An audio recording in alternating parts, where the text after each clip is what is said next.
Namaskaram everyone. Welcome to my channel Living Consciously. So thank you so much that because of you all I have reached 1000 subscribers, and on this special occasion I am having a podcast with Vaisak. He's a YouTuber. He puts on daily content related to Isha, and he's an Isha volunteer. So just tune in and enjoy our conversation. Thank you. Namaskaram.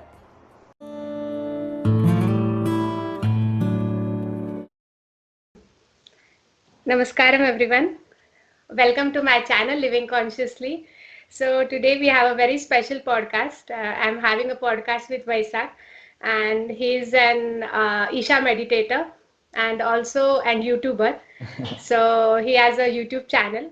I'll share the YouTube channel details in my description, and it's a very wonderful channel he has. He talks about all the Isha's programs, different programs, what they offer, and about them. About also has podcasts.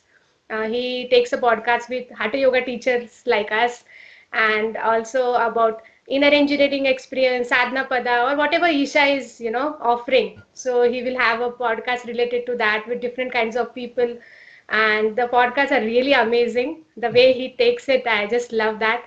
And to be very frank, the podcast idea I got from Vaisak's video only. Thank you, So Akka. when I've seen the videos, I thought like this is really very nice because every person has a very unique journey, and if people will know about it, they will also get inspired, and so I thought like why not I should try that because I love talking, and I also love to listen to different stories about the different people about their life journey. So thank you Vaisak, because of you I started this podcast journey, and it is a great pleasure, great pleasure that today you accepted this, and you said yes that I will do the podcast with you. So welcome Anna. Namaskaram. Namaskaram, Akka. Thank you for inviting me so much and giving me the awesome intro. Really means a lot coming on your podcast and being able to share my journey again. Thank you, Akka. Okay, so why don't we start with an introduction? Why don't you introduce yourself, like about your childhood first, and how many people are there in your family, and Right, a right. little bit about yourself. Yeah. Yes. So I was born in Kerala, which is in the southernmost tip of Bharat. We are also known as God's own country. It's very lush green Yeah, and it's very very beautiful. very beautiful place. And I'm my only child. I'm the single son. But it might look like I'm very lonely, but I have a lot of cousins. Like my mom, she's one among the twins, and then there are two elder sisters. So there are four siblings. Means four kids, and four of us are very very close to each other. So, like most of my childhood, even though I was born in Kerala, my dad, initially after I was born, he worked in Abu Dhabi for some time. So I spent some of my school days over there. And Oh. then, yeah, I just remember a little bit, not that much memories there. I used to be a very naughty kid. I wouldn't go to school and all. Like my mom always says, is like, in Kerala, when she would send me to school, I would run around the house and say, I don't want to go to school. I don't want to go to school. But when I went to Abu Dhabi, it was a much more nicer school. So I was okay there. Then we shifted to Qatar. My dad was working in Qatar. So most of my childhood was spent in Qatar. And along with my cousin Anandu, he was also there with me. So we used to live in the same flat. So we used to play together, make fights. So yeah, my childhood was like that, spent with him. It was not just because I was alone. It was not lonely. I had a lot of company with my brother. So he's very, very close to me also. Yeah. Great, Anna. So what is your educational background, Anna?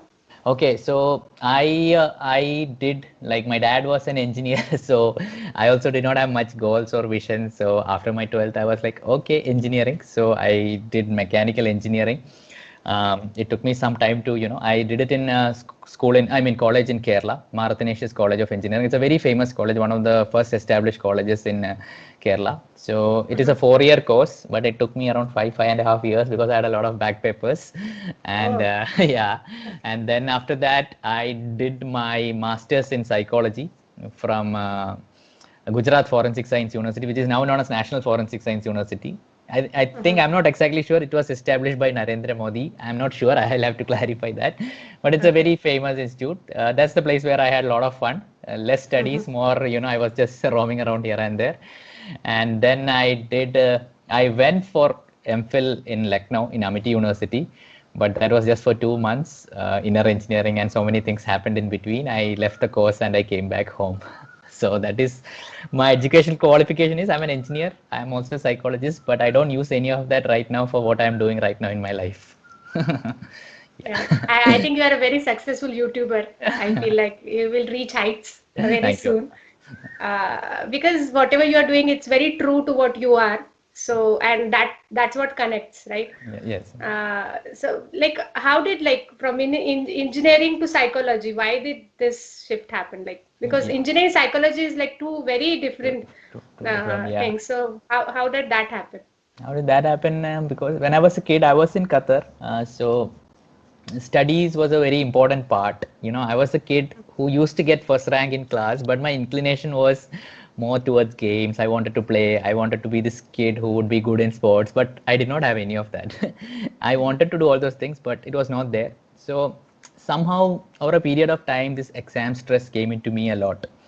So there was a little bit pressure from home also, but I wouldn't say that was the reason because my cousin, he was also staying with me. He had the same kind of expectations from everyone, but he never, got into that stress. But me personally, I went into this stress of, uh, my stress.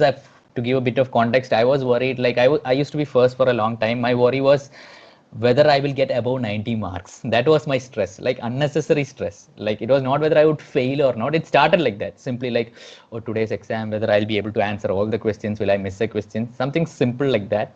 But slowly, it started. Initially, what was there for exams, it started entering other phases of my life.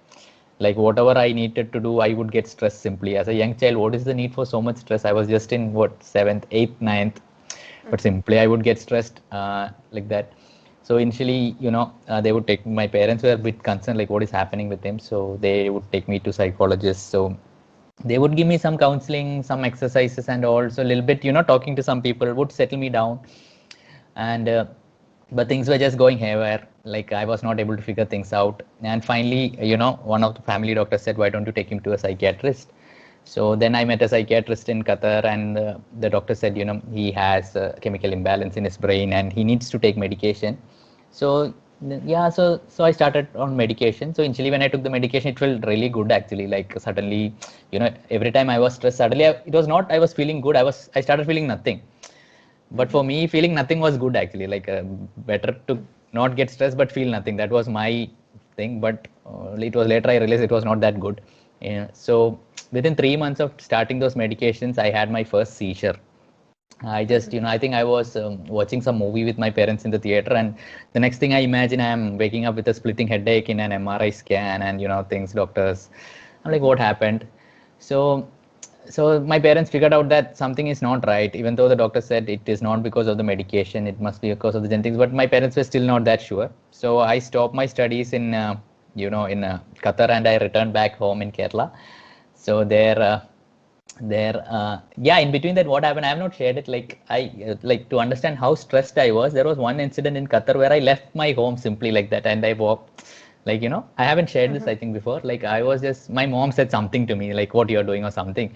I felt so hurt that day I left my home. I was a little kid, okay, I didn't have any money or anything. I just left home and I started walking on the road, and I went to nearby some sand dunes, and I just sat there for 1 hour, and then I thought, where will I go? And I returned back home. By that time, parents were all stressed because in Qatar you don't Yeah, simply go yeah. out. Police issues. I think they Uh, almost called the police and all.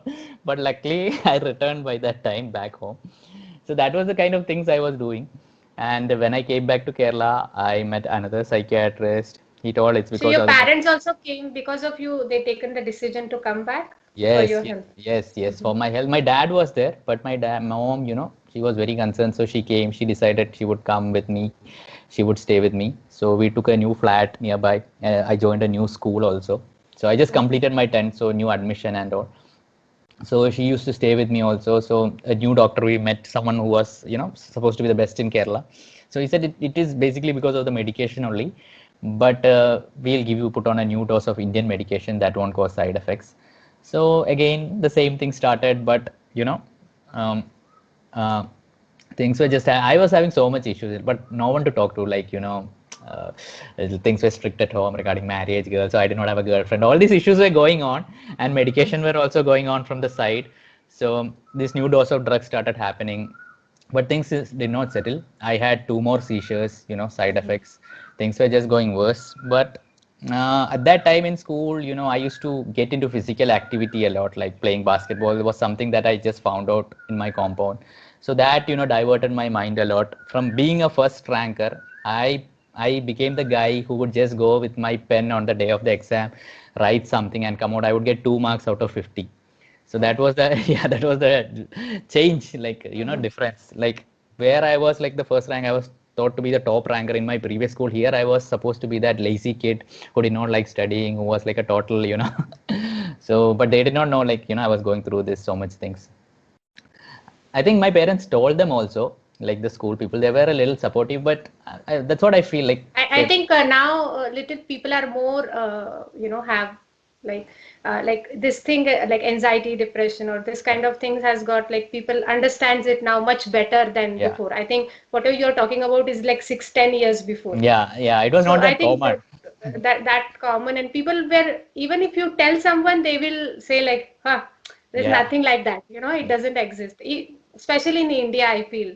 So that school was supportive to you, but you felt right. That school was supporting, the teachers tried, but like you said it Hmm. perfectly. The teachers were also not sure, like, what is this depression, Yeah. what is this anxiety, like he can maybe just do something and get out of it. Yeah. It was, they were also more concerned about kids should study, they should get a good this thing. The school was also Hmm. worried about its pass percentage. That's what I felt. They were good people, but the whole system is like that. It's all Yeah. about pushing the kid out or pushing to show the school is best rather than, maybe the kid fails, but let him at least, heal here, let him do what he likes. That kind of support was not there. They try to Hmm. support in their way, but I feel, I just feel like, but I won't blame them or anything. That's how it was then. Yeah, So, yeah. I yeah, think there's no people use. were not aware enough. Yeah, I think yeah, now they are more aware. No, no, this is something which is like real, like cold or a yeah, fever. It's yeah. like that now. So yeah, yeah, yeah. Continue, Arhan. So that was also happening. In between that, like again, like I used to have some counseling sessions over here. Like again, one day, like I left for school. Again, I there was this one incident where I wore a shirt inside and school uniform outside, and I didn't get in the bus. I started walking on the road. I again left my home, but I did not know where to go. So I again went to my counselor's place. It's very far away, and I sat there. Then my parents again came and picked me up. This was not something in my family. No one does it. Okay, no one, like a kid goes to school and he doesn't go to school. Where is he going? Like, Okay. but I was very confused. Like, I did not know what to do. I did not have any purpose. Like, I just did not know what to do. Like, I was so confused. Like, everyone seemed to have figured their things out. Everyone were doing something or the other, but it was me, just me. Like, I don't know what am I doing. And so Mhm. things were happening like that. So then school somehow I passed because, like I said, I used to play a lot. I think that's the only thing when I look back at it. I had some good friends in my place where I stayed, so they were very awesome. At school, I was not very this thing, but that's what I think when I look back at it. When we are around people who accept us, a lot of these issues just go away. And more Mm. than the medications, Yeah. I think it's those things that helped me at that time. And then from there, again, I got admission in engineering college. Since I was not good at studies, I took a management seat. Like that, bought the seat for me. So I went there. First year, like again, the medicines were increasing. It started taking its toll. So what happened was I would sleep for a lot of hours in the class. Like initially, I was like at a new place, I need to study, but the medications would make me just doze off in the middle of the class, and the teacher started thinking like, okay, this guy is really, really, disrespecting us. So that kind of issue started cropping up. So, and I couldn't take it for so long. Like, I do not like, I'm a very, I respect other people and I do not, try to talk down. Also, when other people tell that this guy is very disrespectful, it hurt me a lot. But I Mhm. couldn't tell them the reason, like, this is the reason I am taking these medications. I would say I'm taking some medicines for migraines. So even my parents, they also did not know how to figure this thing out, like, whether we should tell to the teachers or whether we shouldn't, because it's a lot of stigma associated Yeah, with it. yeah. Yeah. So Mhm. like my parents also, like, they were also very new to it. No one in the family had, gone through such, and so they also did not know how to handle it.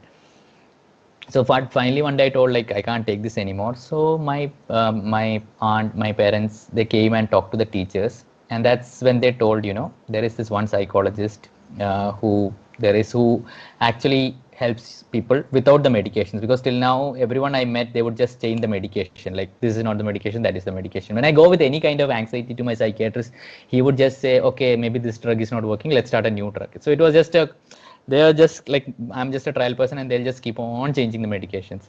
So finally, uh, we thought we'll meet the psychologist, because even I didn't trust that, because till now, whatever research I had read on Google or something, everyone says that medicines are needed. There is no way out of it without medication, even science. So, but I thought anyway, my life is in such a shamble.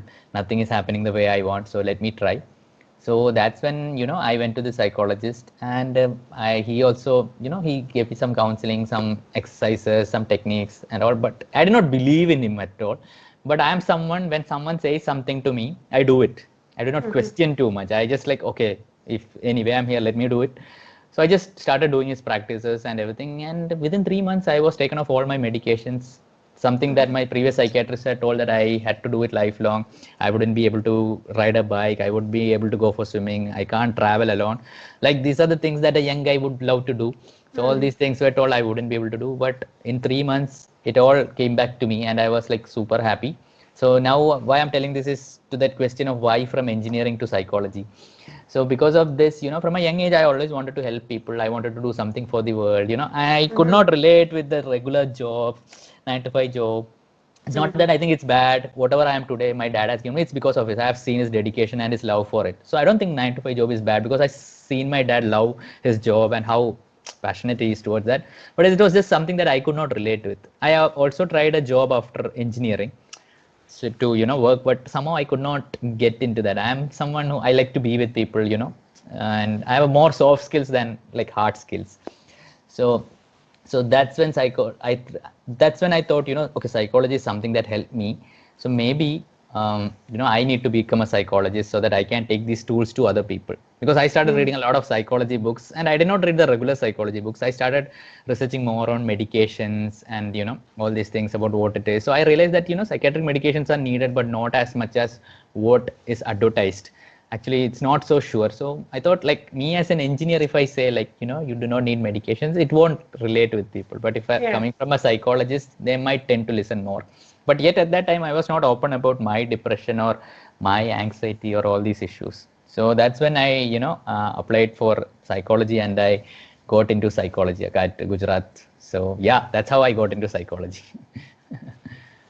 So after completing, did you pursue that? Like, did you started and when you because it is one thing to learn, and then you have to sit and understand other people's problem, and Yes. suggest them different things. So that would be like itself would be a big challenge, right? When you Yes. are suffering yourself, and then you have to counsel the other people as well. So how did that went then? So I was actually in for a bit of shock, because I thought psychology would be like, it would be very clear cut, this is it. Mhm. But once I reached there, I realized, like, this is even more super confusing. Like, they do not understand what needs to be done. Everyone has their own line of thought, and they're in argument with each other. And I'm like, I just want to help people, but there are so many things happening. So I was very much like, shaken initially only. At that time, I went like, I need to do this. I started studying. You know, but at that time, I met a girl over there, fell in love, breakup happened because, and because of that, till then I thought, medications were causing my issues. But when that breakup happened again, I went into the same, like, very much anxious and depressive states. Like, and then I thought, like, I'm not taking any medications, but still I'm losing control over just like, and I met that girl for just 2 months. Like, it didn't happen. I did not lose my sleep over that, right? But suddenly I started losing my sleep. When I wake up, my hands used to shiver. I couldn't literally get control over my, like, no control over my thoughts. It would just go here and there. It was literally so hard to brush my teeth or do something so simple. I was like, what kind of nonsense is this? So it took me around 6 7 months to recover from that. It was like hell. I would pray literally, like, please, please get me out of it. And the healing took so much time to happen. And I was like, I became very super careful about what things I did after that. But I was always, this fear was there in my mind, like, will this return? Will this return? Like, will this come back? So I was very, very, that anxiety was running in the back of my mind. So then, after my psychology, so with these things, I thought I can pursue, maybe, because again, I did not have any other solid tool to do what I want in life. I was still confused. I thought, anyway, like, this is something like, family was not so supportive when I said I would pursue psychology, because they knew, like, working with people, and this is stressful actually, like you said, Daka. Like, when you listen to people with their issues, it's not that easy. Yeah. It's not that easy because they will say all kinds of things, unless I have a very stable thing to listen, because people can say all kinds of nonsense, but it is very real for them. Yeah. So to listen to that and to counsel them, it's a very hard thing. So I did not start counseling, but then somehow I got admission in MPhil. But that's when I realized, the moment I got that call saying that, MPhil, you have got admission, again that anxiety just returned to me. I remember I was just getting in for a movie, and then I got this call from, hey, Vaishak, you got admission, you can pay the fees. Suddenly I was in such a joy to watch the movie. It was, I don't know, was it KGF? I think KGF had just released, I'm not sure. So I was just getting in for the movie, and suddenly I got anxious. My joy for getting in for the movie Just was went. just went, and I was like a little bit anxious. Shit, I got admission. What do I do? What do I do? So So MPhil Anna is what, like yeah, I'm don't masters in philosophy. So it's an oh, RCR, master. in philosophy in clinical psychology. Because only Okay, when okay. we get that will we get approval by the government to set up our own clinic and counsel other people. Oh, And okay, okay. yeah, then that's how it works. So I got admission, and slowly anxiety started happening, and So then anxiety was about the study. You used to feel like you would be able to pass it, or what was that anxiety about? that is the thing. Like sometimes I think some people feel like anxiety needs to have a definite cause, but sometimes Okay. anxiety need not have any cause at all. Simply I'll feel anxiety, like it's very anxious. Maybe like you said, I was thinking about, will I get admission, what do I do? But at that time I did not worry about that. If I think about it, I'm not able to exactly picturize why I was anxious, but I think there was no solid reason at that time. I was anxious, I think, because I got what I wanted. That should not happen, right? Yeah, that's a No, good no, thing, right? yeah, yeah, that's a good thing. When you get what you want, you should be happy, no? But I got anxious when I got what I wanted. So Okay. that really disturbed me. Like, this is what I wanted. This is what I have been seeking for. But when I got it, why am I anxious? Mhm. And that anxiety led me to more anxiety, thinking about, I got what I want, I should not be anxious, I should be happy, I should be celebrating this, but I'm getting anxious. So it's like a step by step, it's like a loop which does not have an exit. Because what can be the exit of that? This was what I was passionate about, this is what I told my parents I want to do, and finally when I'm getting it now, I can't say I don't want to do it because I'm getting anxious, right? And how So will I like, reason? yeah, that's what my question was like. Your parents were very surprised. Like engineering and psychology doesn't have any relation Yeah. in the profession. So they were very supportive to you, like that it's okay for you to pursue that, or how was that? They have always been very supportive, and they for them my mental health is more important than anything else. The only reason they didn't support me changing from engineering to psychology was they did not want me to get into a previous state. Mm. Okay, because engineering it's a bit more stable. Okay, like you do engineering, you get a job, you don't have to You deal get a with job. people. You don't have to Mm. deal with people and their issues. You just do a regular job, you work on documents, you work on the computer, you come back home, you have a family. It's a very tried and tested path. If I look at it, it's true what in their sense. But for me, I wanted more of life. I wanted to do more things. But at the same time, now I realize I was not capable at that time. I did not have the necessary stability or anything to work with Mhm. people. I just thought I can do it, that this is my happiness, this is my passion. But I had not worked on myself. Like you said, I was not happy myself. And yet there I was trying to help other people. So Mhm. so that hit me when I got the MPhil admission. And at that time, I started, and just because I got MPhil admission, my dad said, you come and stay with us for some time in Qatar, and then before you join, have some, because I usually go to Qatar just for some vacations. Dad is there, have Mhm. some food, watch, and come back. Like it usually happens. So first I went to my sister's place, stayed there in Oman for some time, visited her, and then when I came to back to Qatar, this started just increasing. I had started my YouTube channel by then also. It was Oh, yeah. In the middle of that, I had started my YouTube channel, and it was it more was about very new, na? YouTube channel at that point of time. yeah. It It was was very. how many years ago? I think around 3 4 years back. I think I started it. Like Oh. yeah, just before joining for that MPhil. Three and a Mhm. half, 4 years back. My first video was 12 years back when I randomly shot one bike video and then I Oh, posted okay. it. Yeah. That's my first video. But like this is when I, decided to do YouTube was when once I was traveling to Vietnam, I was reading this book called TED Talks, how to, Mhm. TED Talks. And then I realized like, okay, if you have a message, you need to start a channel. So I thought, okay, YouTube. So that's when, I started it. So So at that time also, like at that time, I remember when I was going to visit my sister in Oman, like actually wanted to share about my personal story about why I'm, because my content was basically about mental health, depression, anxiety, Mhm. and how people can recover and why medication is not needed. But even when I was putting that video, I was not able to, do full justice to it, because it was just coming from the place like I've read in this book, this doctor has said this, so this is what it is, and I am a psychologist. But it was not feeling true to myself. There was this innate calling within me to tell, like, Vaishak, you need to tell your story, like that you have taken these medications. And I actually recorded one video also, and I showed Mhm. it to my sister and brother, and they're like, this is too personal, it's better you do not share. I even showed it to my parents also, and they were like, okay, don't share this, and a lot of issues will come. You're married, so I wanted to share it, but I did not share it. So actually, I had made a video then, but still my anxiety, all these things were just keeping on increasing. And that's in between that, yes, Sadhguru's books, I was someone who used to read a lot of books. Okay, books where I used to consume so much. Like, why I was so stressed out is because I have someone who has read a lot of books, self-help books, and I have read a lot of books on happiness. I've read a lot of books on what it tends to work, how to be with people. I was someone who I had made myself after the depression in such a way that I would dress super nice. Like wherever I would enter, people would feel like, okay, I need to talk to this guy. I would dress super well. I would know how to talk to people, how to get them interested in me. I would be a good listener. But this was all, just to make up for my this thing. I realized because right, Image. yeah, You're rectifying the image. Sadhguru yes, has a very superb thing. He tell a joke like yeah, Shankaran Pillai has only 25 rupees, so doctor will yeah, say like I'll fix the yeah. X-ray instead of Yeah, yeah, yeah, right.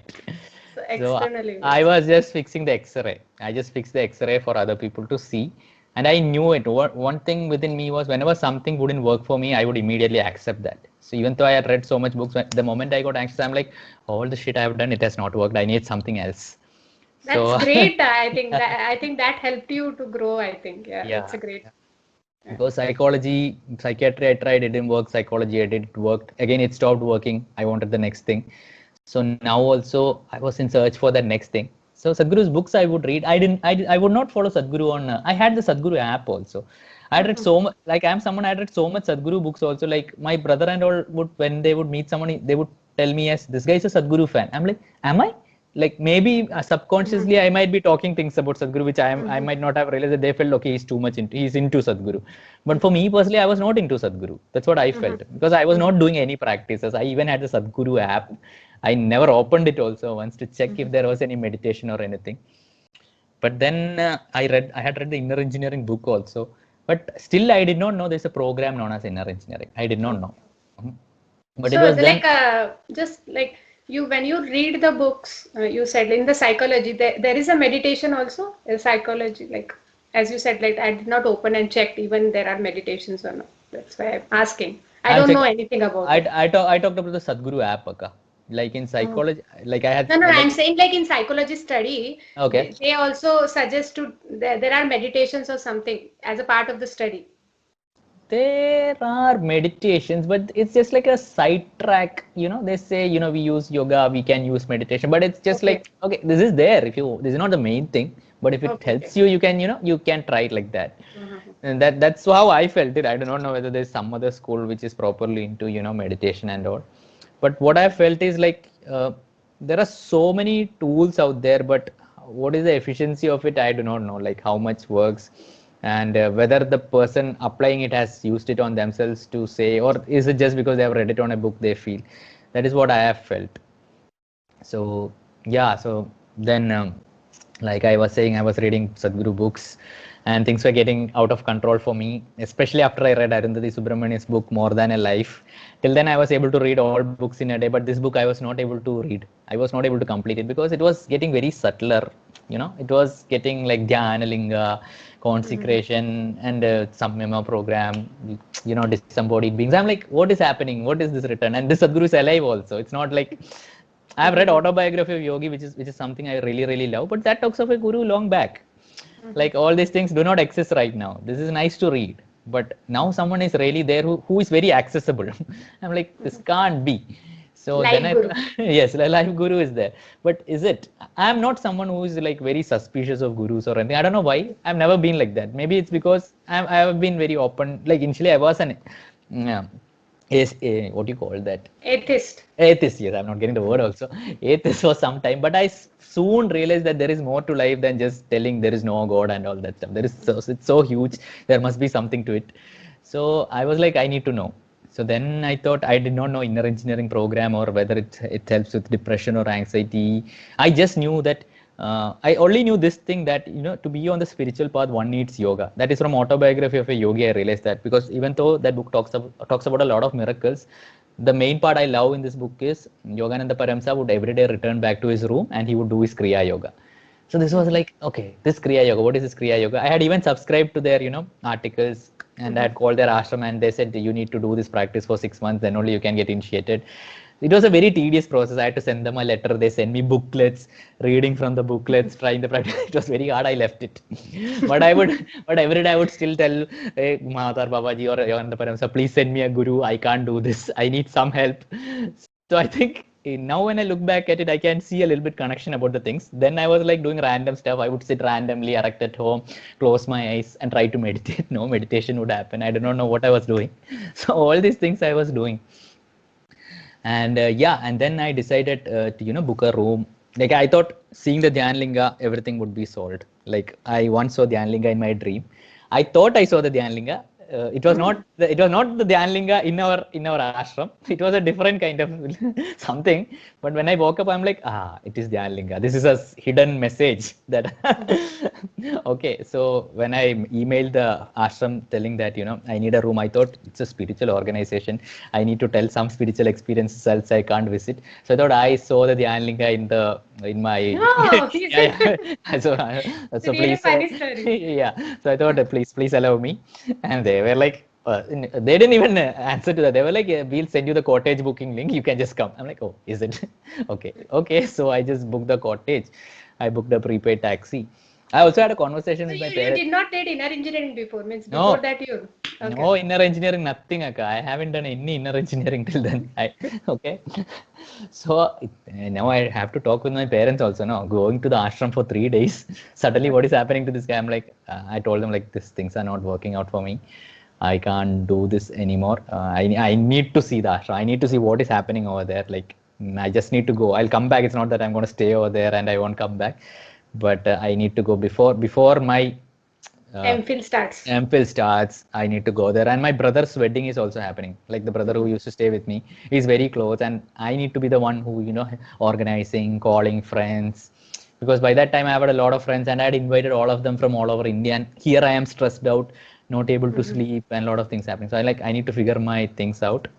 So I returned to Kerala and I booked the room 3 days and I left. So my idea was I'll reach there. The taxi cab driver will be very spiritual and all, but he's just like a regular cab driver. And he's like, "You're going to Isha? I don't think it's a good place." Something like that he said to me, I think. I'm like, Ah. I'm like, what is this? I came here only. So then I reached the ashram. Ashram is looking very modern, but ashram only, like very beautiful, but in a modern way. They have computers and all. They're asking me to check in. I'm like, check in? Okay. I thought it'll be like nothing, no technology. But they have computers, they have everything. Even the room is like super neat and clean. I didn't expect that. And they have mosquito repellents and all. I thought ashram, we don't kill insects, but they have mosquito repellents. So I'm like, so I'm there, but my main goal was sit in the Dhyan Linga. So I'm like, where is the Dhyan Linga? I need Apanko is Dekhna hai Dhyan Linga. I'll go sit there. Everything will get sorted. So I just came, I saw the Dhyan Linga. I mean, I just saw, okay, there's the Dhyan Linga. They gave me a brochure of, what all things to do in the ashram. So I decided, I won't use my phone for 3 days. I would, I saw somewhere written it's good to walk barefoot. So I wrote, I will walk barefoot the entire thing, but I'll follow whatever is needed. So first only I went to the Dhyan Linga, I entered and I sat there. I'm like, nothing's happening. Nothing happened. I'm like, I just sit there, tang, the bell happened. I came out. I'm like, okay, what is this? Nothing happened. It's a very beautiful to see the Dhyan Linga. It's so huge. Yeah. I've never seen Really, such a and big. I'll accept that one thing. Like when I came and sat, now nothing happened to me. Yeah, It's I was like, what the hell? yeah.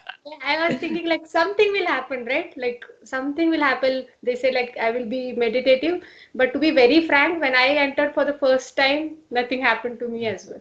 It is very beautiful, It's very very beautiful. organized, and it's amazing to see it.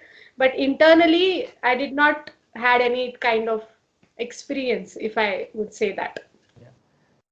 Because from Arundhati Subramanian's book, it's so hyped up, like Sadhguru, Yeah. 3 lifetimes, he has come here only for this.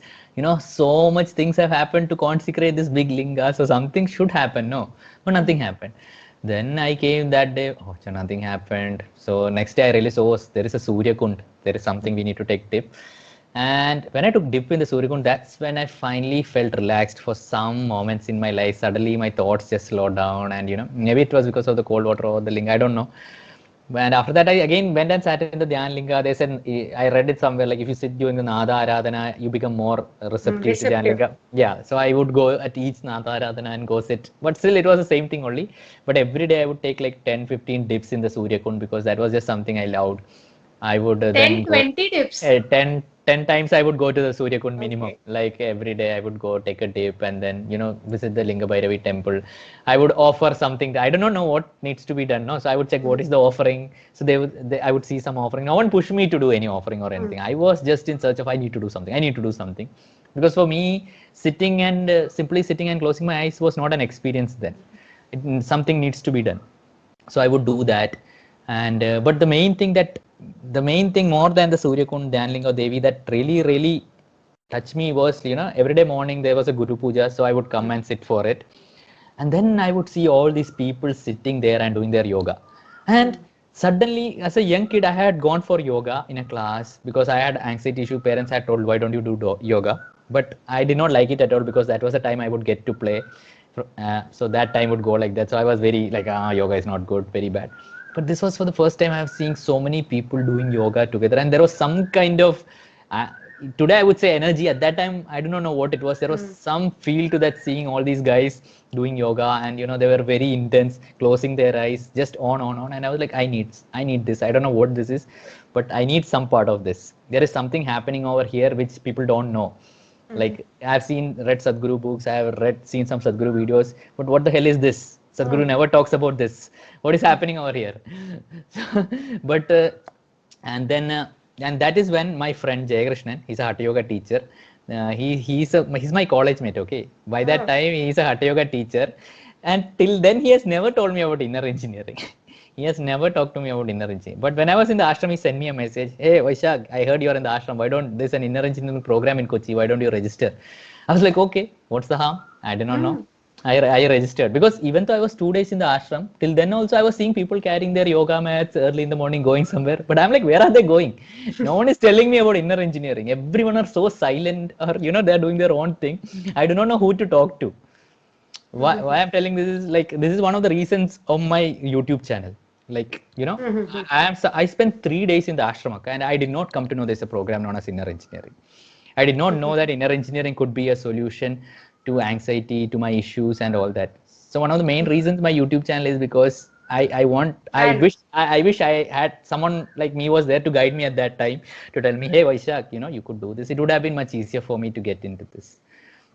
So I spent time in the ashram. I like the food actually. At that time I went during the mango season. I remember, I remember. I do not know whether I could ask for 2 mangoes. I was very shy, so I took only 1 mango. Then I saw people eating with their hands. I have eaten mangoes, but cut and all. It's the first time I'm eating a mango, like removing it, and it was so sweet. Like it was so nice. And in the ashram, many of my other issues were just sorting out. I had a lot of stomach issues and all, but suddenly being in the ashram, all these issues were just getting solved. But I did not pay much importance to them because for me, my mental health was more important than, physical or anything.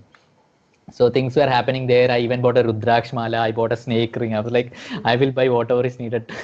So even before inner engineering, usually it is after inner engineering, people get snake ring and Rudraksh. No, I had all this equipment before inner engineering.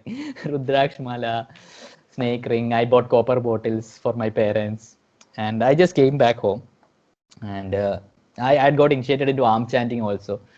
From they give free practices, right? So I had attended those also, and I was doing that. Ishakriya? No. Isha Kriya I didn't do. I was just That doing. is also there. For that, they actually tell you to do Isha Kriya. I think that is when somebody comes, they have a video and they say that do this. That is the one thing I still don't understand why my eyes did not notice any of this, or why I was not guided into any of this. Because I was there like 3 days properly. doing nothing. I was just roaming around, going, reading books in my room, buying Sadhguru, Forest Flower. I was just consuming Sadhguru in the ashram there. So then I came back, and then inner engineering, when I noticed it was just 10 meters away from my home. Like, I did not know. Like, this program was happening so regularly just beside my home, and I did not know. So, and I just kept my mobile phone at home. I did not want any kind of disturbance. So I went there, sat there. And then I think it was Swami Nandaka who was the teacher at that time. So I sat there, I just like, I was in search of a guru. Like somewhere inside me, I wanted a genuine guru. More than a guru, I wanted a practice by a guru actually, something solid, because I'm someone like, I need something solid to work with. I just can't, say I'm spiritual. I need something which on a day-to-day basis I can do with my hands or with my whatever it is. So then Swami says like, this is something 100 years ago, you would need to go in search of a guru. Even if you find a guru, he will make you go through 12 and a half years of sadhana. But now you will get it in 7 days. I'm like, I have reached. There was Finally. something, finally. And I got very relaxed on the first day only. I'm like, and they said like, you have to involve in everything. I'm like, I will involve. I don't care what I get or not. And as the days passed on, I would involve myself in whatever was asked. Like I wouldn't. 7 day session. Yeah, at that time it's just still happening before COVID, the 7 day program. I think it is soon gonna be a myth, the 7 day Isha program. Yeah. uh, I think things will get, I think vaccination started now. So yeah. hopefully Hopefully, soon. yeah, soon. But there's, I hope it's not only the completion, because the 7 day program is very fun. Yeah, it's really. Yeah. So even 7 days happening, and Sadhguru was just answering things for me. Like all the questions whoever I would ask, they would talk about morality, all this happiness. Sadhguru was answering them simply like that. Like, this is it. Take it, take it. I'm like, oh, awesome. Give it to me, give it to me. And I would read Sadhguru books. I would buy books. I'm like, why didn't I find this guy before? Like, why didn't I know Sadhguru had all the answers? And things were just happening. And initiation day also happened. I did not have any big experience on initiation day. My legs just went numb, but I was happy. I was like, I got something. Now I will work with it. I'll follow the mandala or whatever is needed. I'll do. And on the 7th day, Sadhguru, before some meditation, Sadhguru he just says, close your eyes, and he just says like, if you're willing, I will be accessible to you in ways that you cannot think is possible. And at that time, I realized. And I think people ask now, when is the moment you accept your guru? I think that was that moment for me. Like, suddenly all these emotions, pain that I had been carrying all this 20, 25 years, it just went away like that. Because when Sadhguru is just on a screen. He's not even there physically, okay? He's just telling like, I will take it, I am with you. And I knew this is genuine. I do not have any logical explanation of why I felt it is genuine, but within me, I knew this person really, really means it. I've never ever felt it from anyone else. Like never. Like when they say they are there for me, maybe it's just my mom and my dad when they say I have felt it. But this was even more intense than that. This was even more, like a billion times more intense. And suddenly, along with my tears, I was a little bit angry also. How can he say like this? How can he be how can he be so sure, say that he is accessible to me? And I know it's genuine. And that was something that was not acceptable, but yet I was accepting it. So things just went away like that. And a few days back, I was stressed thinking what I would do. My life is such a hassle. And here I was, same external situations, everything same, but I was totally transformed. In that just a moment, I got transformed. I came back home. I was simply sitting, eating food. I had called a lot of my friends to come for the wedding. Okay. So till then I was stressed, like how would I handle the calls if they come, how will I handle them? Now they are calling me and like saying, Vaishak, we won't be able to come. Usually I would be like, hey, I ordered room for you. I did this. How can you say? I'm like, yeah, don't come. No worries. You might be very busy. So thanks for letting me know. I was very chilled. I was like super chilled. I was like very relaxed. Like I was just happy simply sitting like that, simply nothing doing, but I was doing everything. So, and because of inner engineering, at my brother's wedding, I was able to, organize everything, because, doing activity outside in the world became so easy for me. I was not at all getting stressed. Like literally no. I was just doing my practices twice, and I was like, enough. My main goal was get up in the morning, do the practice once, evening do the practice. That's it. I don't care like whatever happens or not. I was just solidly in that, and I was doing whatever was needed.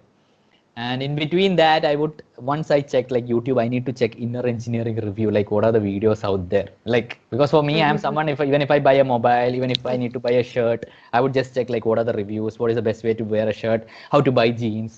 I was a YouTube guy. So I was like, here, I also had a YouTube channel, but I was not so regular with it now because I was putting out, I was confused about what to do. And then I checked out how inner engineering review, and then there is this random guy walking in Himalaya. It's kind of like a snow-clad mountain. I was like, I did inner engineering. It's good. And like, if I see this video, I'm not going to do inner engineering. So then I thought maybe, you know. 1 minute, Anna. Actually, it's the voice is breaking. Is the Okay. internet Is it? connection is? My internet is. Let me check. It's, yeah. It's connected to the Wi-Fi only. Still it's bad. No, it's okay. I think it's in between. It was just happening. Now it's Okay. okay. It's okay. Yeah, continue. Sorry, Anna. Yeah. Yeah, no problem. So like there was this guy walking in Himalayas, you know, and I was like, if I see this video, I'm not gonna do inner engineering. So I thought maybe I should do my own inner engineering review. But I had watched so much YouTube videos, and I personally connected with YouTube videos where people are very, very genuine. I somehow within me I already knew a little bit that I should not push this like this is the best program in the world or something. I knew like I had to share my own experience and why I went with it. So my first inner engineering video review was something like that, where rather than talking more about the program, I was talking about I'm anxious. I'm a little bit anxious. I was not totally very open, like I had gone taken medications. Little bit vulnerable I was, not fully okay. So I did that video and I put it out. I think some people watched it. Maybe I do not know at that time. And by that time I left for Lucknow. I reached Lucknow. I joined the class, and the lap of the master got announced. I hadn't seen Sadhguru till then. Okay, I hadn't seen Sadhguru till then. I was happy. He's accessible to me. I do not need to see him. That was my thing. But then there is Somnath Anna. He's Isha Life. So once for some vacation I came to Kerala. Some volunteering was happening. Okay, of inner engineering, and I was like fully in volunteer. Like this is my place. I need to be there. So he's like. Lapodi Master is happening. I'm like, I'm in Lucknow, someone. So what? You should come. He just said like that. No excuse and all. You should come. Sadhguru is there. I'm like, okay, then I'll come. So again, I registered, and and I just came, and I came for Lap of the Master. So much people. I'm like, what the hell is happening? And then Guru Purnima was also there. So then I was like, I'll get to see Sadhguru. And then Sadhguru came in. I'm like, nice. He looks very nice. It's a little far. I did not feel any big blast or anything. I'm like, nice, good. He looks very nice. And then after that, lap of the master happened, and I think Kushana asked this question. I think it was Kushana. It's later I realized that I have so much gratitude towards you, Sadhguru. Like how do I pay back? Like I, when he asked that question, till then I did not. I'm not someone. Whenever I sit for lap of the master, I think I do not have any question to ask. Whenever someone asks a question, I'm like, maybe I would have also asked this question. Because till now I have attended 2-3 lap of the master. Whenever Sadhguru comes, I'm like, what to ask? There's nothing to ask. But I relate with other people's questions more actually. When they ask something, I realize, okay, this was a question within me. So when he asked that question, I realized that okay, this was also burning within me to ask, but I did not know. So I was very consistent about what would Sadhguru answer. I wanted, and Sadhguru simply said, I am not someone who expects any gratitude or anything out of you. If it is there within you, you just let it burn so that it transforms you. And again, I knew at that moment, like Sadhguru really, really means it, because a lot of people will say, I do not expect anything from you, but they actually expect a lot. But this, they expect more. yes, they expect more. But this, I knew this is truth. So I'm like, and then Sadhguru says in the end, like, if you have some time, this is the year. I think it was 2018 lab. He said, this is the year Isha is going to go big. Like the world is going to know. Like these tools are just going to blow. Mahashivratri, I think that was the first Mahashivratri year, right? 2018. No. I am not sure. Okay. The slap of the master then. After that, I came for Mahashivratri also in 2019, I think. It was immediately after that. So then Sadhguru says something like, if you have some free time, come and make it happen in whatever way possible. Sadhguru is not like, come and, volunteer for inner engineer, leave your thing and come. He didn't say like that. He's like, whatever time you have, maybe like 5 minutes or 1 hour, you come and, in whichever way possible, try to make it happen. And suddenly it hit me like, this is the one thing that transformed me. I know this works. And here I am still going and studying psychology, which I knew is not working for me. what am I doing, Vaishak? So suddenly that question ended within me. Like nothing was there. It was not so burning within me, but that question just started within me. I went back to Lucknow. I started, attending classes. I started going to hospitals to visit people. But again, I saw the same thing. People were having their issues. Like in hospitals, there would be people who had gone through rape, sexual abuse, or so many things. And yet they were given medications, and I could not understand like what. And there was one thing, like depending on my categorization of them, they might be given a medication, or they might be given shock treatment, or things which I was not able to, get myself to do. I'm not saying it need not be done, or people who are doing that profession is bad, but I was not able to relate with that, or do what is needed. So if I'm not able to do what is needed over there, it's no use studying there, right? So that is when I decided like I'm coming back. And like I did not have a job, Akka, and I have done so much years of studies, nothing, no job for it, and suddenly I'm saying I'm not doing this. I'm going for volunteering. Just imagine the situation at home. I said, I'm not doing. I'm coming back. I'm not doing this. I thought like, what is this? And that led to a lot of issues at home also, because I wouldn't blame them, because suddenly initially they were very happy with inner engineering, because I'm happy and all, but suddenly they saw Your the medicines and everything got stopped, and your anxiety, depression, everything got controlled yes. because of inner engineering. My medication stopped long way back before inner engineering only. With that psychologist only, my medications had stopped. But it was only after inner engineering that I realized that finally I have some tool to work with, which even if anxiety and depression comes, it's okay. I can still easily come out of it. So yeah, so suddenly I told them, I'm coming back, and then all hell broke loose, issues with, parents. But I was like, I need to do this. I don't care. I was like, I will try Uber, but I want to do volunteering, because I did not know, I was not still into YouTube or anything. I was still like inner engineering. Sadhguru said, volunteer to make it happen. And for me, how I can make it happen is I will volunteer at whichever inner engineering program, do whatever is needed, maybe roll mats or whatever clean. I don't know, but I need to be in that space. There's nothing more for me. So I just came back, and I started volunteering. Swami Prajagara was there, so there was one class where he was alone, and I would sit. I would do volunteer. It was giving me so much happiness to be there. And along with that, I started making YouTube videos. Like, oh yeah, I forgot to say one thing. In between that, even before I quit, I decided that I'm going to quit, but I realized like I really, really need to put out this message, like why I am into inner engineering. So I think that was my most one first video where I talk like totally open about me taking antidepressants, because I see a lot of people. Um, Once they have reached an established state where they know, like maybe it's a big celebrity or big something, then they talk about their depression. I've been into depression, because at an acceptable level, they never talk about it when but Yeah. I was like, I'm not there, but I still want to. I'm just a common guy, and I'm sure a lot of people will associate. So I'm like, there was no parent support, no friend support, but I need to do this, because why I'm telling this right now is to give a context, because I had earlier shared with you, right? Because I tried to do this, but I could not. But just because of Because inner, your parents and your sister, everybody said that this is yeah, not the right way to yeah, put it. yeah, yeah, Nobody will marry you. yeah. Parents. so not a marriage, like model family thing, or close ones, Yeah. so many issues, and I get from where that is coming. But now after inner engineering, I did not care about all this stuff. I just knew like this needs to be done, and I will do it. So I took my mobile. I did not have any equipment, or I still had my phone. So I put my phone and I just shot the video and I posted it. Like that led to again problems at home. Mom didn't talk to me for a month and all, because I put it, because she was very hurt, like because because and dad was also very like hurt because of that. But I knew that such things needs to be done. I might hurt them, but I knew like I can't live like this forever. Like whatever needs to be done needs to be done. So I did that. I came back.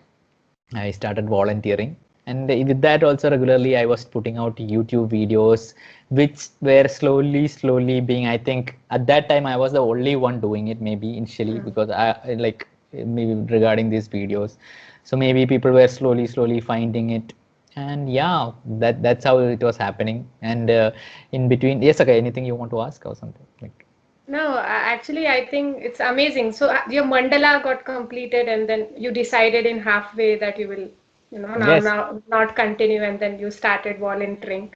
So in between, did you also did other courses also of Isha, like Shakti Chalna and this other practices, or that did not happen? That was in Ac- parallel. Actually, after Inneranja, I did not feel like I need to do any other practices or anything. I But was you like, were this. aware there were other practices? I was not aware also. I wasn't. That is why I've actually been. That one of the. I think this is one of the reasons my videos reach out to people is because I put out a lot of information. Because Yeah, I think it's very helpful. Yeah. because I put out a lot of information because I had to struggle to get this information a bit. I did not know anything about Hatha Yoga or anything. And I did not know like where it is happening. I did not know this Hatha Yoga teacher finder or that Hatha Yoga is there in all the states. I did not know. So when I went to Lucknow, suddenly one Akka said, "There's a Hatha Yoga." I'm like, "What is Hatha Yoga?" Then she said, "There's yogasanas." So again, in my mind, it was idea of like Shambhavi it would be, but yogasanas was like, "Yo, what is this? This is like proper yoga." I was like, if I had attended the Isha yogasanas first, I might not have done inner engineering because that was like proper, asanas and everything. Maybe I might be wrong, but initially I was like this. I'm not going to do yogasanas, but the teacher is like complete. It's a very nice, First course, Isha Hatha Yoga, you did yogasanas. Yes, yogasanas. And You she choose taught. the toughest one. I did not know. No, this was happening in Lucknow. I was like, okay, I need to be there. It's Isha because by then I know whatever is offered by Sadhguru is It's the best. So I did not question anything. I also did not have this thing that I need to finish the courses. Somehow something would come up, and if it was possible, I would do it. That's how I was. So yogasanas came up. I'm like, okay, yogasanas. I could also meet the meditators in Lucknow, and see the hall. So I wanted to be in that space because I could not associate with my college much. What was being the friends were very good, they were very nice to me, but the ambience, everything. I just wanted to be in the ambience of an Isha like place. So if doing a program was so, I did the yogasanas program. It was so hard, but the teacher said this is not about getting into the perfect posture or so. I had a limited space in my room, but I still regularly do yogasanas, and I think definitely during that time yogasanas helped me a lot because there was no support from family. Everyone was against me, what I'm doing, and there was no one I could talk to. So I would just do my practices twice a day, and that is what got me through that phase. Yeah, I think that is what still like even now when things go harder, yes, I like to talk to people about my issues, but more why I've been able to be consistent with the practices because it has been in my experience that if I just keep on doing the practices, things will settle down when it's time. So that is because of that initial these struggles and how I was able to keep up my practices during those struggling phase. So I did yogasanas. The first Hatha Yoga was yogasanas. And after that, for a very long time, I think I haven't done any yoga. It was just yogasanas, Shambhavi, and Chit Shakti. I was in love with Chit Shakti. I would do Chit Shakti day, night, evening. I would do Chit Shakti.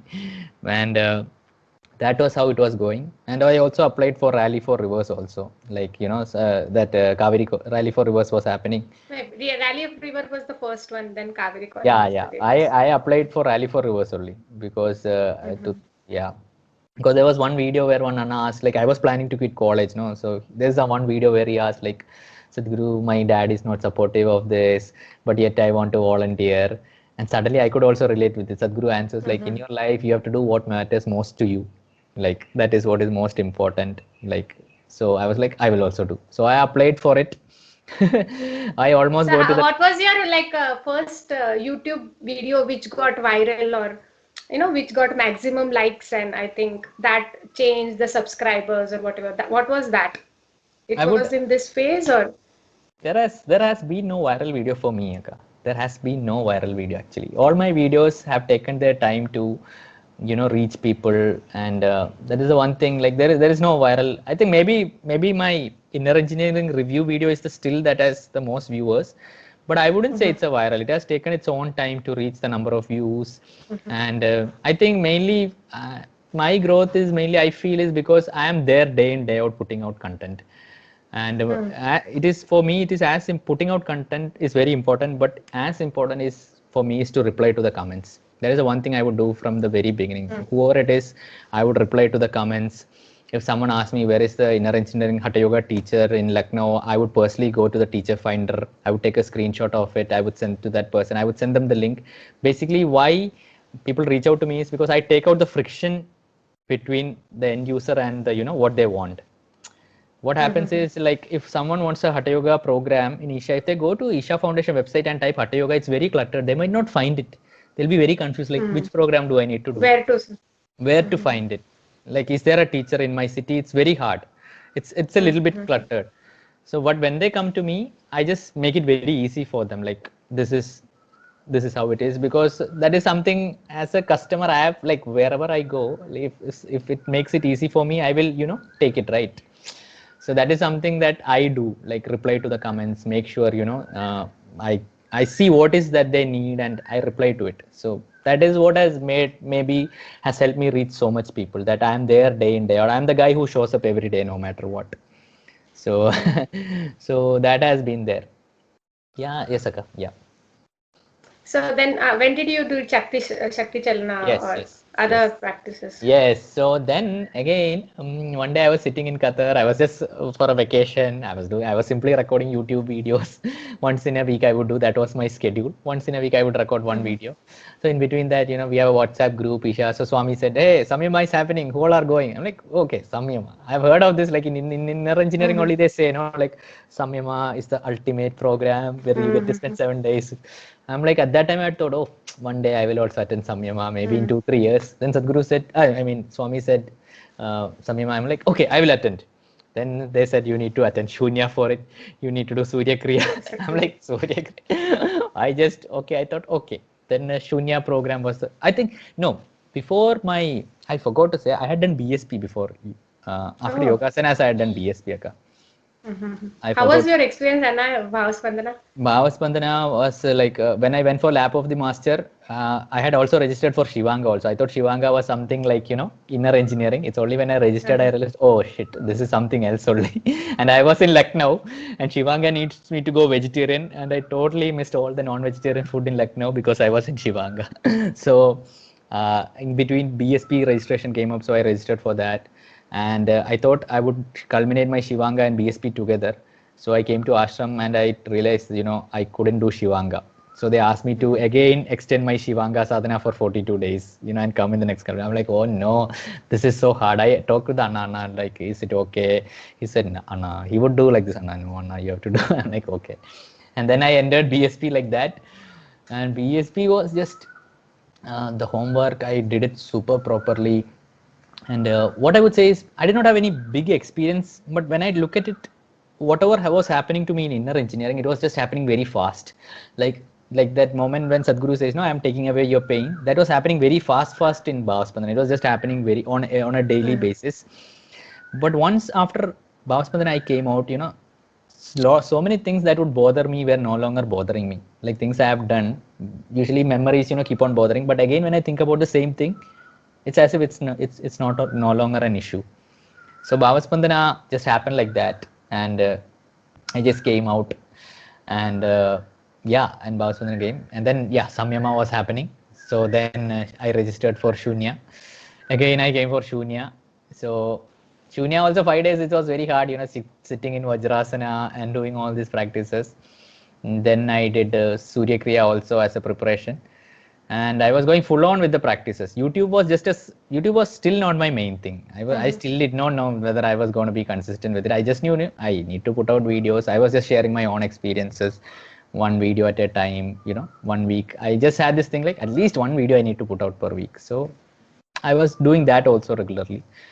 But my major focus was on Samyama only, to, do the practices twice a day. And it was just happening. And I came for the Samyama orientation also.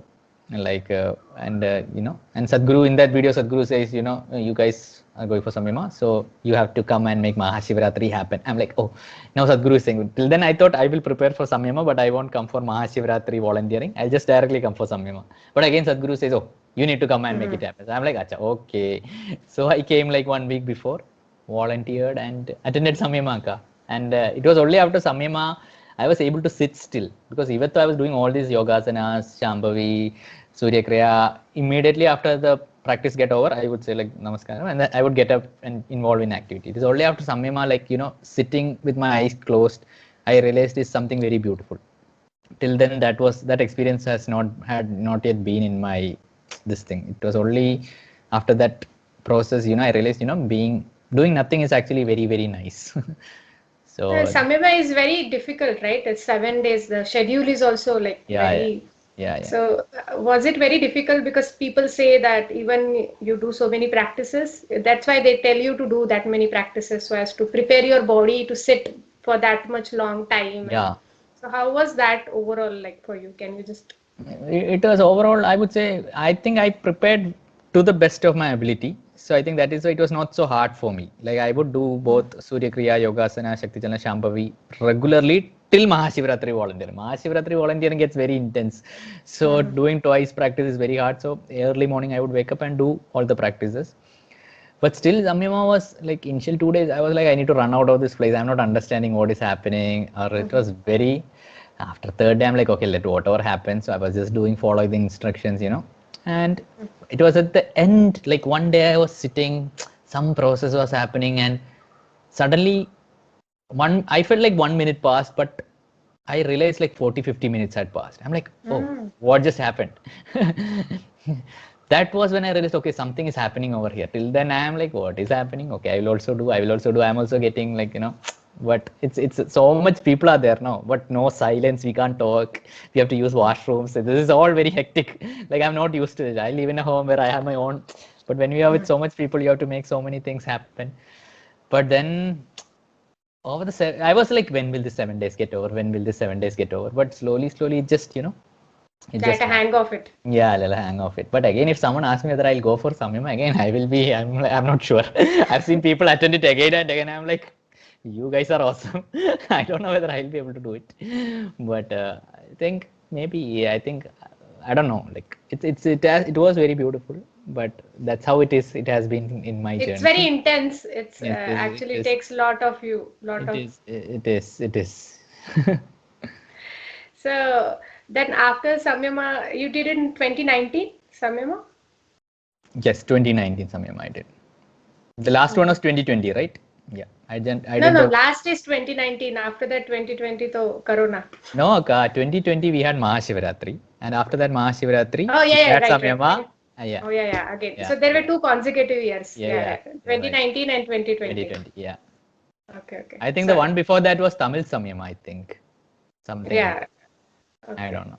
Yeah. So till then, how was the experience of Shakti Chalana and this thing? Because we actually talked about Samyama, but Yes, Shunya yes. and Shakti Chalana, like. Yes, I think even before Samyama, like I think like sitting with my eyes closed. Now Shunya, a lot of people ask me about my experience, but I have not been able to put it into words because when we go into Shunya, what is happening? It goes and then we come out. No, so I am not able to put a word into it. But one Mhm, thing I noticed is that people say like after Shambhavi sleep decreases. mhm, But for me, it was I think maybe after Shunya that sleep quota went very down, like 2 hours. Now it has come back because of my diet, the kind of diet I follow. But at that time, like Shunya, I did it. Like it was very new to me, like such a process. Like the very fact, this human body, some processes are happening. Sadhguru initiates us into Shunya, but how is it possible that I do a process and then I'm not there for 15 minutes? It still plays with my mind like what is happening. I'm not able to put mhm, a logical timestamp to it, like what exactly is happening, like or to understand that okay, this body is so complex, like more than the nerves, the veins, like what mhm. Western medicine talks about. There is a whole different dimension to it, Dimension. and Mhm. yes, and I'm someone who's able to experience it. That is what this like Shunya. I think Sadhguru talks about it. No, like it's a very very rare. It's like deep thing at Isha, like something like that. I'm not able to place a word at it, but I think it's a very huge privilege. So that is one of the reasons also I put out so much content, telling people. I just want to show people, that being spiritual does not hamper with their life in any way. And Yeah, I actually, don't. I wanted to like I've thought of this question that people always feel like that if you are a spiritual person, it means you have given up the life. Yeah, In a very very lay person, then we will not party, yeah, we will not do things, we will not have friends. We are yeah, out of the life, which is yeah. exactly opposite what Isha people are. Right, Whatever Isha people I have seen and I've gone through the training and I've seen that they're more of life than other people if I see to compare. right, Means they live their life happily. It doesn't mean if you're doing something, right, um, you're not involved with people, you don't love them or you don't party or something. But party definition would be different. We will not drink or do something. because of if you can even do that, there is no restriction to it. But yeah, if consciously you decide and you wouldn't be doing that things, but still you will be blessed out, and Right. you could enjoy, and Yeah. body is not an issue. Yeah. So you can do actually more things. So what do you want to say about it? Like you meet so many people, and you even takes a podcast with them, and so different kinds of people. And after doing Isha and before that, so what do you want to tell to people? Like, is this a better way to live? What do you Yeah. feel? Yeah. I really don't. Like I said, like Sadhguru says, spirituality does not take away from you. So I realize that I'm telling it, but how can people know? I may tell spirituality is not taking away from it, but how do they know? So I realize that the only variable in today how people get to know is social media. The Mm-hmm. more content I put out there, the more I share about my life, then I do not need to tell that spirituality is this, that. If I can just show my life the way it is, that is more than what is needed. And that is the one thing I see, whether Isha meditators do very less. They are very happy, they are very joyful, but when it comes to social media, they're like, it's a bit. So how do it reach? And I initially I was like, should I do it? But then I look at how come like Sadhguru has reached so many people. Yeah, Ev- only YouTube videos. I think yeah. if anybody, like you only at the first person, like I have taken 4 or 5 podcasts, and even in the teacher training, everybody said that how did you come to know about Sadhguru? YouTube. YouTube. How did you come to know about Sadhguru? YouTube. Nobody Right. have said me books. You are the first one. Even Yeah. people have read the books about him, but Right. how do? How man? I have listened to the Sadhguru's video, and it made very sense to me. And Yeah. then I started following him. Yeah. Then inner engineering happened, and then rest is a history. That's the history. So yeah, I think it's very true. Like this is the medium. Yeah. And the beauty of it is like Sadhguru's content, like there is aspect for everyone to connect. Like maybe Hmm. youngsters connect with Sadhguru riding a bike. Then Hmm. there is some people who might connect with Sadhguru cooking. Maybe there is some people who connects with Sadhguru doing talks with youngsters. So the more the aspects of Sadhguru is out there, the more the number of people connect.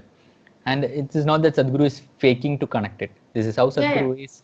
This is how Sadhguru is, and that content is put it out there. So the only variable to reach out to people is to put out the content out there.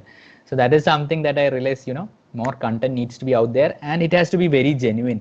Because initially when I used to put out content, it was all about inner engineering review. I would also tell people, okay, how was, because this was my idea. Inner engineering Hmm. worked for me. I thought, it is working for everyone. So I was like, how was inner engineering for you? Tell me good about it. It was only when I switched off the camera, they would be like, I'm struggling with my practices. It's not happening. Life is not happening. I'm like, is it? Okay. There is something more to it. That's when I realized, there is a lot more. It is not just about happiness. It's about, there's a lot more things going on within the program and, building the community.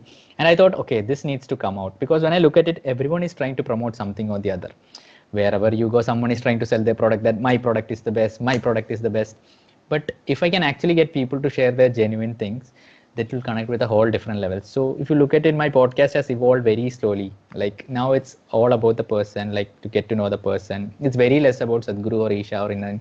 Because I feel the story is very important. Like if a person Yeah, connects with that journey. person, then is very important. Because why I connected with the autobiography of a yogi is, in that book, he talks about his own journey, his own seeking, his own struggles of finding a guru before, and even after finding a guru he talks about still struggling and still trying to run away from the guru. So these are things I think all seekers will understand, and I see this happening with all Isha meditators. But I somehow feel, a lot of them still think just like me that, it needs to be inner engine. But I knew it, I have seen from my experience it's not like that right now. So I try to share my content like that, very genuinely, like whatever it is for that person. I neither try to push, like initially I used to push inner engineer, now I don't push. I'm like, don't do inner engineer. I tell people, don't do inner engineer, maybe it's not for you. I tell them, maybe Hmm. you are already very spiritual. how Hmm. how do I know? This is just me sharing my content and what I believe in and what has worked for me. If you feel like there is something that you feel, you can try it. But I Hmm. no longer, I actually genuinely don't think like inner engineering is the answer to all. For me, it has been. And maybe for someone who watches my content, maybe it is, but not, maybe not for all. Who knows? So that is Hatha how I yoga put. practices, like they are more like a science. Yeah. If you bend, if you do this, if you do that, it Yeah. will give results. Right. But that is a very poor way to do that. That's what Sadhguru says. Like Right. it will Yeah. be a very poor way to put that. But Yeah. if people understand that language, at least they will get, like, because Yeah. you are bending it in this way, you are pushing it this way, you're holding it this way. Definitely, it has physical impacts to it and Right. Right. emotional impacts to it. Even if you understand it or don't, it will work. So Right. people will experience it. Yeah. And I think in the corona situation, as we have all gone through, I think mental and physical health is so important that everybody had come to know that even if you have so much of money and if you have so much of everything, but if you are not content Right. inside and simply sitting is not okay for you, then Right. I think Yeah. you are in the bad era, Yeah. because now you have to Yes. Simply sit sit for long. long time. Definitely. Yeah. So then, after that Samyama happened, and then did you get a time with you now, your YouTube channel and everything? You put, I think vlogs is something you have started new where you Yeah. record everything. So I've seen that you vlog, like you are doing your practices, doing things, Devi Sadhana, different things which Sadhguru offers. You try to do that. So how is your day for you? Like, is it like you have compulsory, like I have to do the practices and then I'll do whatever is needed? So how is it for you? I'm really not so hard on myself. Okay, like for me, like I know one somewhere or the other down the line, some activity will come where I'll have to skip practices. Mm-hmm. But I have done the practices so regularly that I think skipping practices would not make me leave the practices entirely. So I'm very like I like if I look at it, I just have said like this, like if I do Shambhavi once a day, it's enough. So that's what Mm-hmm. I've kept in my mind. I've kept a very like base this thing for me myself. If I keep like I'll do Shambhavi, I'll do one Hatha Yoga, I'll do this, that, then every night when I sleep, I will be sleeping very discontented. So I've just, I've been very regular with Shambhavi, Shakti Chalana and Shunya. I've not, skipped them till now. And I have, made them happen. Hatha Yoga, I've been like very on and off. Means I try to do at least one per day, but sometimes it doesn't happen. But I have kept up the practices. I've not forgotten them. So it's happening regularly, and I think it is one of the main reasons, the only reasons I'm able to put out so much content and do so much multiple activities. Like before, I was asking you, like, Kaka, how are you managing all these things? You are like Hatha Yoga. So similarly for me also, it's the practices that has because social media has its own toll. Like when you spend so much time on the screen, when you're consuming and creating content, things might go crazy. But I think I'm able to maintain my stability because the practices are there, and daily I spend 2 to 3 hours with myself doing the sadhana. That is why I'm able to focus so much. And social media is happening, is I feel like what has happened to me has happened very effortlessly with some grace only, because this it takes a lot of time to to build a community and to, because YouTube, Instagram, wherever it is, the amount of people putting out content is so much that I Mm-hmm. think like I think it has happened a little bit easy for me, like because I'm able to reach out. And I think it's not because of what I am doing. I think it's just that Sadhguru has made it all there. I'm just filling some of the inconsistencies over here and there, like some of the like where the program is happening, like simple things. But it's only because like Sadhguru has done such, and the foundation has done such a beautiful job, that that is the only reason why I'm able to make it happen. That's what I feel. Anna, 1 minute. I'll just check. Let's continue, Anna. Yeah. So after, so now so you said that you are doing every day the practices and everything.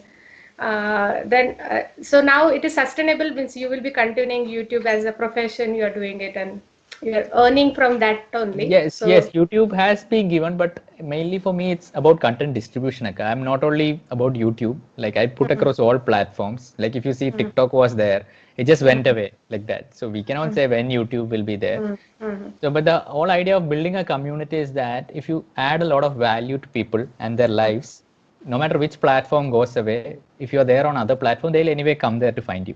And the only mhm, reason to do that is if I keep on adding value to their lives, and mhm, so that has been my whole thing. And YouTube, now the monetization is there, yes, so mhm, that's why it's there. But also I'm living with my parents, so I do not have any like other mhm, expenses of such. mhm, So that's why I'm able to manage it. But it is, for me, it's a very long game. I like 10 years, 15 years I've given it. So I'm just slowly building it up. I'm like with the amount of content I'm putting out daily, everyone might think I'm in a hurry, but I'm not in a hurry. I'm just mhm, very fast in this in the days, but I'm very patient when it comes to this thing. I think mhm, most people what I've noticed is a lot of people start YouTube channels or they start Instagram pages, and they just expect that, after like 4 or 5 months, followers will come, or like, but it's not like that. I've been doing this for 3 years, and it's just in the past 4 or 5 months, it has grown, and it's reached out so much. So it takes even Sadhguru, like let's say Sadhguru, it's taken 30 years of work to see Sadhguru where he is now. Mm-hmm. Where only when we see Sadhguru exclusive, we see a glimpse of how He so much does it. effort and work has Mm. gone into each of those programs. So much effort. So 30 years of work it took an enlightened being like Sadhguru to make it happen. So just so I am like, it's okay. I am very chilled when it's okay. I am like, I don't bother about the views. Like initially I used to struggle with views or people, but now I don't care only. I just do what I feel adds value, and that's it. I like about you is like you do some things which is not right in the sense of negative pranic food or that kind of thing, but you are very true to it, because in Isha we have always seen that there is never they say not to do anything, because I think parents should know this. Don't do something doesn't work. Yeah. You know, or anybody in that sense, like don't do this doesn't work. It has to be an experiential thing, and Yeah. you should feel it not to do it or do it or whatever. So you are so true. You are not showing that if I am a spiritual person, then I have to be in this way. This is the way. Only this kind of person you can say as a spiritual person. So how does like people, do you get a criticism, or do you feel like people say like this, that you know kind That of, definitely. because in it's your social media, right? So do you Yeah. find that there are the negative, and how do you handle that then? Did Yeah. you get affected by it? It is very important for me that when someone watches my video, and when they meet me in when they meet me in real life, it should be the same person. I do not Mm-hmm. want to have a separate profile where on YouTube I'm like this Mm-hmm. spiritual, full, and when they meet me outside I'm eating all this. No, I'm very clear that Mm-hmm. if they think I eat biryani in my social media, when they meet me also they might see me actually eating that. Okay, Mm-hmm. but it's not that I'm doing, like, if you talk to my mom, she yesterday only she was saying like the amount of chicken we have bought in this house has drastically reduced. Like we are not even Mm-hmm. buying chicken because even though I might tend to eat, but the way I was consuming non-veg was like I used to eat it like 2 times a day, every day I used to eat it. But now after the programs, I'm very conscious. Like I don't eat very less. If I want to say no, also I can easily say no. But once in a while, I feel like craving. I have. I do not like forcefully. I'm like because I'm living with my parents. I cannot. I don't know want to put them unless I learn cooking where I can cook on my own. Which right now I do not find the time because I have to put out content. My mom only cooks for me, so I don't want to put her through like, oh, I need no onion, no garlic. No, I don't feel it's right, and I don't think it's the right way to do it. Because if it's so important for me, I should do it. That's what I feel. So that is why it happens. And as far as negative criticism, yes, there are like some people who tell like you are follow Sadhguru and you are eating chicken and all that stuff. So I read the comment, and I feel if it's from a genuine place, I try to address it, saying that my daily is just to document my journey as it is. It's not to inspire or others or to motivate others. It's just I want to be genuine to it. But when really hate comments come, yes, initially I was affected, but it took me a while to understand that for someone to come to my page and just watch one of my videos, this person does not know what my life has been and everything, and to leave a hate comment, that person might be really hurt inside. Mm-hmm. Right. Only a very hurtful person who is very hurting inside will put a hate comment. So I do not feel bad. I do not feel hate back for him. I just feel compassionate. Like he's a very hurt person. So that's okay. So I see it that way only. So I do not like go to the place where like, oh, he came hated my comment. Initially there was it would be a lie if I said no, I was like very acceptant. No, little bit comes. But then I have to tell myself like, okay, this person, he doesn't not know me. He still came here. So he must be going through a very tough situation. So yeah. What about, yeah, your parents now? Means after now, your parents, your siblings, all they are must be so proud of you, like the way you are I, doing it now. I think after the daily we they're happy because daily because now they like initially when they used to see me go to the ashram they're like he won't come back, but they have seen me go there come back go there come back, so they understood, like even though they are not into Isha or anything, I think they understand that this is what something that gives me happiness. And my dad and my mom, they support me actually, like it's because of their support also that I've been able to do it so effectively, because Mm-hmm. it's not easy to do it all alone. So that support has been definitely there, whether it's my siblings or all. He also once in a while helps me in editing the videos, And then there is Nitin Anna, Soumyajit Anna. Like initially I was doing all alone, but now some help, volunteers come and help me out with something. That's what I feel like when when when I am regular, when someone realizes that this guy will do it no matter what, then they understand that, because till then I was always inconsistent with stuff. I would say psychology, I left it. I would take something else up, I would leave it. But now they see me at it day in, day out. So they realize, okay, this is not some passing this thing. So I can't blame them if initially they doubted also, because I've always been very, inconsistent. But they now see me at it day in, day out. I think they get it that, okay, if that's what is giving him happiness, so let him do it. And I am also very clear, like no matter what the hell happens, I'm going to go at it. So that I think has, whenever some confusion comes in my mind, I'm like, what is my vision? I need to take Sadhguru and inner engineering to people in the right way. So what do I need to do with it? I need to make out more content. So that's what it is right now for me. And that is what I'm trying to do. I've seen one of your video where you're saying that I'm feeling very low, Yes. and I really want to share that. And I feel so touched by that video, to be very frank. And I felt really good that even if we do the practices, even if we do the thing, this is the reality of life, that sometimes you will feel low. Sometimes you will have your anxiety or your depression. If you have gone in the past, sometimes things will happen.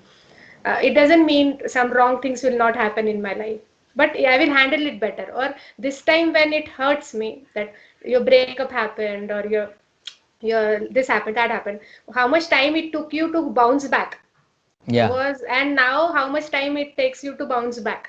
I Yeah. think that is what it get changed with the help of these practices, with the help of the guru, with the help of this support system that we build around us. I think this is what people need to understand, that this is not that problems will not come. Yeah.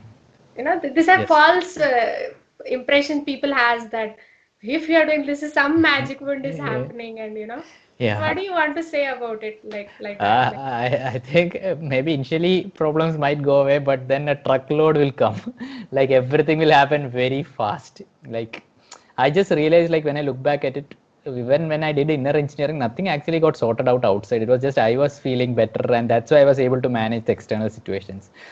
And I realized, like the more deeper I get into practices, I think more problems actually come up. And like you said, exactly what you said was right. Just problems keep on coming, but the time frame just reduces. Like earlier what would take 1 month to get out of it now takes like 2 days or 1 week, whatever. So more the problems comes, the more I'm able to adjust with it. you know like a simple problem like my phone, like it's, as a content creator, like my mobile phone is very very important for me. So one day if it just stops working, 2 weeks back it just got one, I got like very stressed out, like why is it not working, I need to take my daily how will I put it.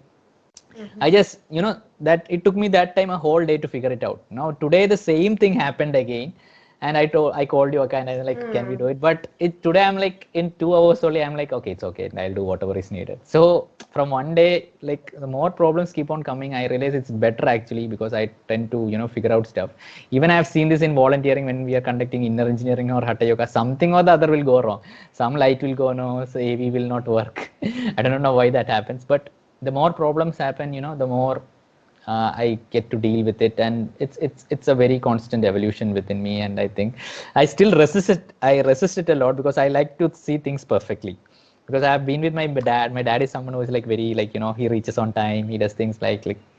So even at Isha, I've seen that like everything happens on time. Like proper time is like 6 means 6. Like that's it. That's awesome. But I do not like problems creeping up. Like I want things to happen perfectly.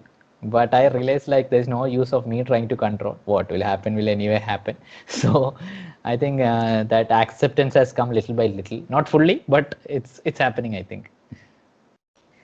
So now I have always had a question, like after taking a podcast of so many people doing sadhana pada and hatha yoga teacher training, even you thought that I have to do this courses like I will sadhana pada or even hatha yoga teacher training? Did I you will feel tell like I will tell you, okay, like initially, like I had attended Kaveri calling this thing, no training.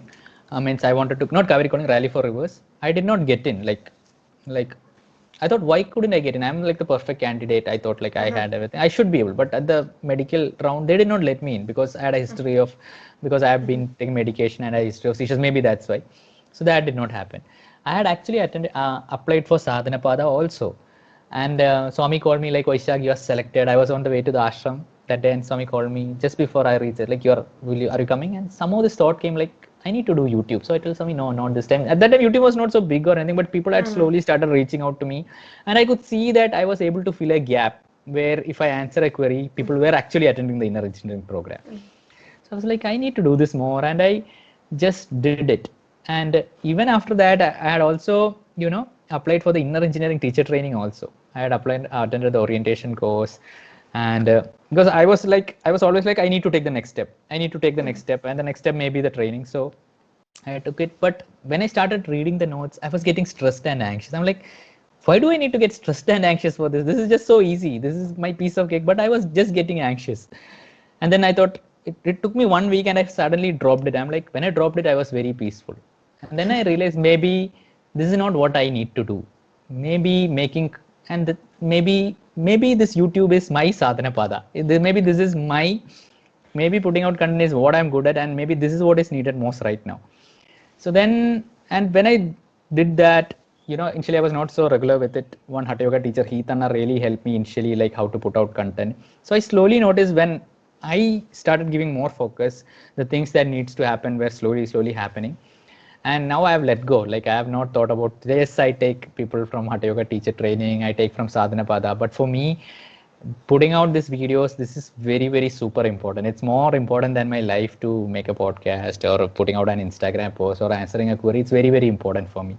So I see it just like that. So maybe that's why, I have, even though many people have asked me like, why not teacher training? Maybe in future, I don't know, when this is Mhm. no longer needed, I might do it, or if I feel the need is there. But right now I feel there is not enough content out there of Isha and Sadhguru. I still feel there is not enough content, because from a way, no matter how much Isha or Sadhguru puts out content, it is still coming from the foundation. So people won't, because any foundation will try to promote its own stuff, right? That is how it is. We are not trying. We know the genuinity of Sadhguru and Isha. We all of us meditators know, but still to an outside person, it will always look like, okay, anyway, it is yours, so you will say good about it. So I feel like there is not enough content of us meditators or someone who has experienced the program talk about the genuine journey. I still feel it's very less, because there are so many languages in the world. There are so many different kinds of people, and one me won't be able to associate with everyone. Mhm.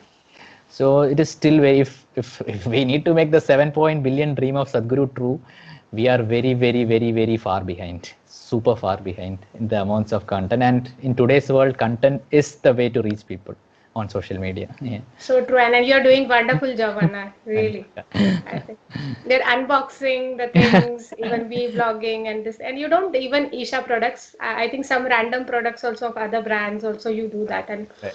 I think it is very interesting. And people has now the tendency that anything they'll do, they go into YouTube, check it, they'll see the reviews, they'll do that, and then they will buy something or go for something. This is how the way of life is, and I think you are Yeah. doing wonderful Yeah. job in that. So, Anna, like I ask everybody, like, what is Sadhguru for you? Like, I think that's, I know it's very hard, but still. Oh, Sadhguru. Uh, Sadhguru for me, people ask me like, do you want to meet Sadhguru? Have you talked to him? So I say no. I don't, I like I really like, people think that I put out so much content of Sadhguru. Maybe I might have talked to him or anything. But for me, like I always tell this, like when I see Sadhguru, I don't feel much. But like just now when you said Sadhguru like that, it touches me a lot. Like when he's not there, he's most present for me. Like I just know like he's there. So it's a it's a pure privilege for me to to be with him, and I don't have words like to say what is.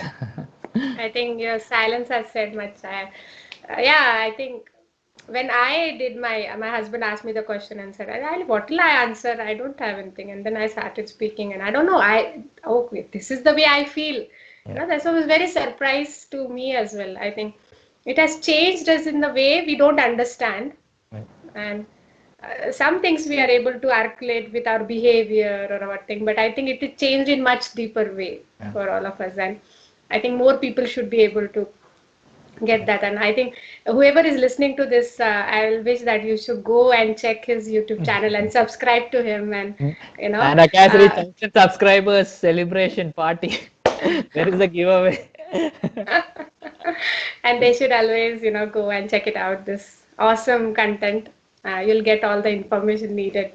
I think thank you so much, Anna, for coming, accepting this, and it was wonderful talking to you. Thank you so much. Thank you, Akka. Like Namaskaram. just want to say thank you because sharing my journey again, it gives me an insight of I might get lost of where I am right now because I'm not, you know, from where I come. But sharing this again like gets me to understand like where I was and what I'm doing right now. So thank you for helping me go through it again as an experience Yeah. through this sharing. And one more thing, like definitely I'll put all the handles Yes, of please. Description. Instagram, Description. yeah, description, all the handles like Instagram and Facebook and no, definitely YouTube, and you can just go check it out and subscribe. Thank Thank you you. so Thank you. much. Thank you, Pilot. Namaskaram. Namaskaram.